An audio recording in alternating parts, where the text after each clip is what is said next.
श्रियकान्ताय कल्याणनिधये निधयेऽर्तिनाम् श्रीवेङ्कटनिवासाय श्रीनिवासाय मङ्गलम्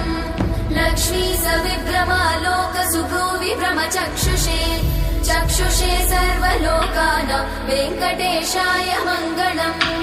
श्रीवेङ्कटाद्रिशृङ्गाग्रमङ्गलाभरणाङ्गये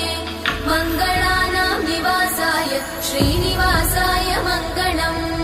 सर्वावयव सौन्दर्य सम्पदा सर्वचेतसां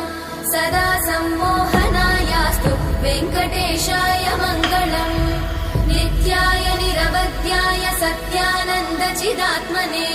सर्वान्तरात्मने श्रीमद् वेङ्कटेशाय मङ्गलम् स्वतः सर्वविदे सर्वशक्तये सर्वशेषिने सुलभाय सुशीलाय वेङ्कटेशाय मङ्गलम्